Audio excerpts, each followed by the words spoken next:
El perpetrador no robaba ni dejaba mensajes, simplemente se acercaba desde las sombras, actuaba de manera rápida y brutal y desaparecía como si nunca hubiera existido.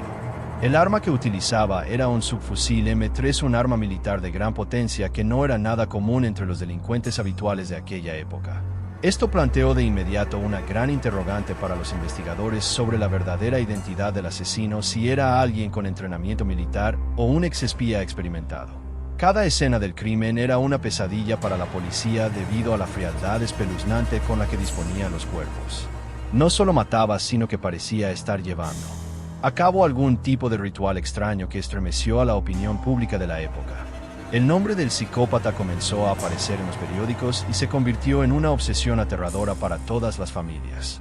Las parejas ya no se atrevían a salir de noche y las miradas de sospecha recaían sobre cualquier extraño que acechara en las sombras.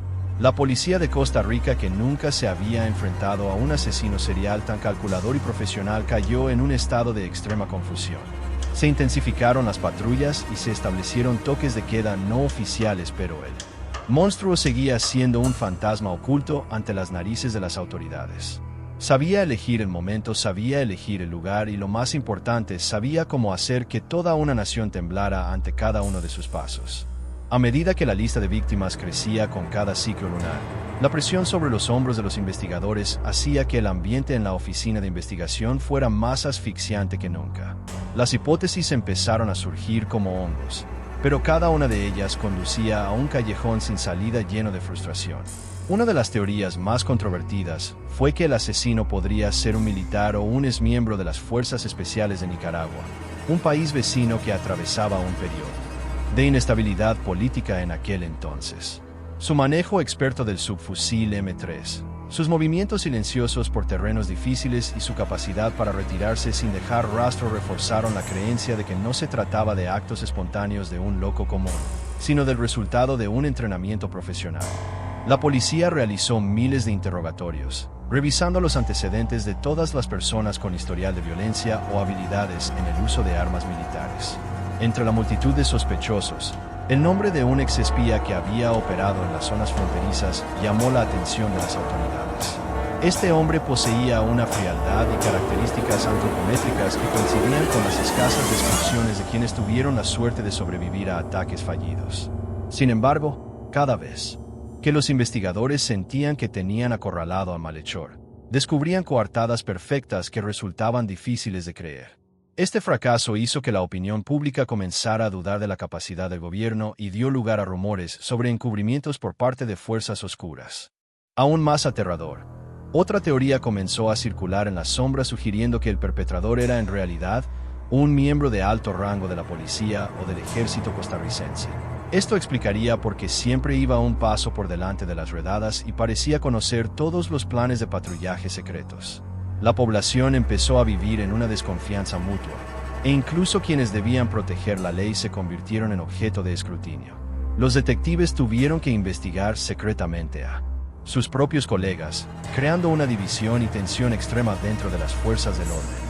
Cada paso en falso, cada pista perdida no era solo un fracaso profesional, sino el precio pagado con la vida de las siguientes víctimas que ya estaban en la mira de este misterioso monstruo. El tiempo pasaba, pero el dolor permanecía y el silencio de los investigadores solo hacía que el ambiente fuera más pesado. Los primeros años de la década de los 90 marcaron una etapa de estancamiento extremo cuando cada rastro del psicópata parecía haber sido borrado por la dureza del clima y la falta de tecnología forense de la época. Las pruebas de ADN rudimentarias no fueron suficientes para dar una conclusión precisa y los detectives se vieron obligados a confiar en inferencias emocionales y pruebas indirectas frágiles. La desesperación envolvió a las familias de las víctimas al ver que el perpetrador seguía libre y parecía disfrutar viendo a todo un sistema judicial sucumbir a sus pies. El aterrador silencio del asesino durante ciertos periodos hizo que la gente esperara que se hubiera detenido, pero la verdad era que solo estaba esperando un momento más perfecto para reaparecer. La noche de marzo de 1996 en la zona de Curridabat se convirtió en el último hito aterrador de este oscuro expediente.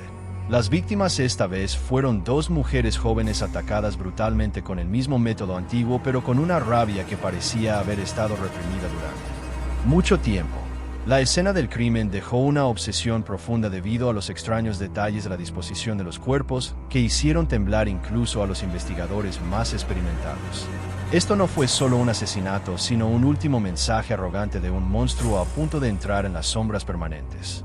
Tras el ataque en Curridabat, el asesino se esfumó por completo del radar de la policía.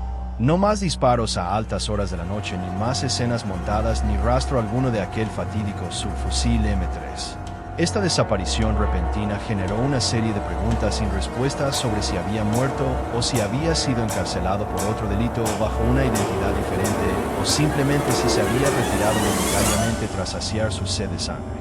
La impotencia de la ley llegó a su clímax cuando el plazo de prescripción del caso empezó a contar hacia atrás, creando una amarga carrera contra el tiempo para quienes buscaban justicia para las almas de los fallecidos.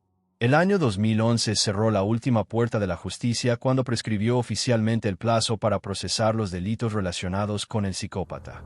Esto significa que incluso si el perpetrador saliera a la luz y confesara todos los crímenes atroces que cometió, el sistema legal ya no tendría autoridad para castigarlo. El silencio envuelve las tumbas de las víctimas y una melancolía indescriptible habita en la mente de los detectives que dedicaron su vida a perseguir a este fantasma. Las teorías sobre su desaparición siguen siendo tema de conversación, pero nunca tendrán una respuesta definitiva. Algunos creen que murió en la soledad por enfermedad o accidente, pero muchos otros se estremecen al pensar en la posibilidad de que todavía esté viviendo una vida normal en medio de la sociedad. Podría ser un vecino callado, un hombre de mediana edad trabajador, o un anciano amable que disfruta sus últimos días con sus nietos sin que nadie sospeche del pasado lleno de sangre y lágrimas que dejó atrás. La verdad sobre la identidad del psicópata se ha convertido en uno de los mayores misterios de la historia de la criminología mundial y es una cicatriz que nunca sanará para Costa Rica.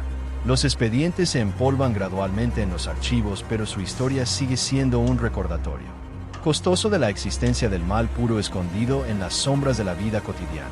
Las familias de las víctimas ahora solo pueden buscar consuelo en los recuerdos y esperar un juicio superior por parte del destino. Al finalizar este viaje de investigación sobre el asesino oculto, nos damos cuenta de que la oscuridad no solo reside en las esquinas solitarias o en los bosques profundos, sino también en la impotencia humana ante los malhechores que saben aprovechar las grietas del sistema.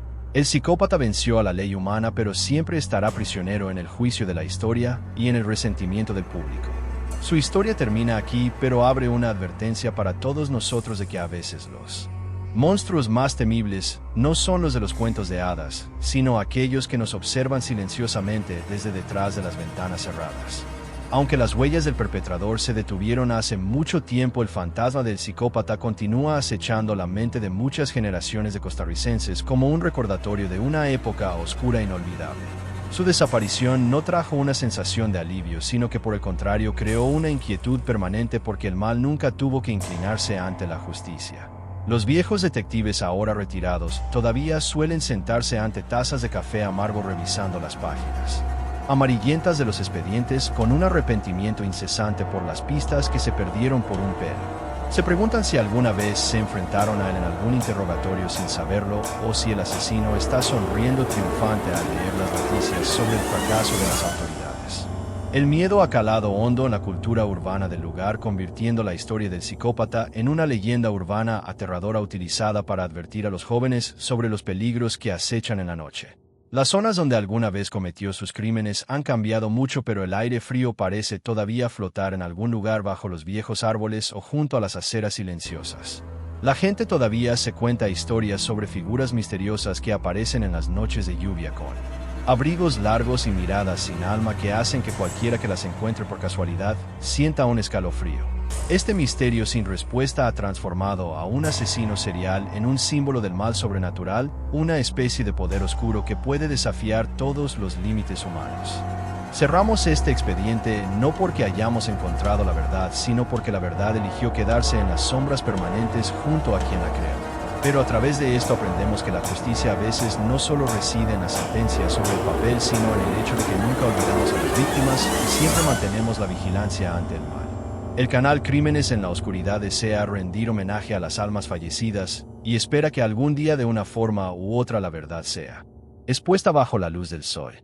Recuerden que la oscuridad nunca desaparece, realmente solo está esperando que bajemos la guardia para surgir una vez más.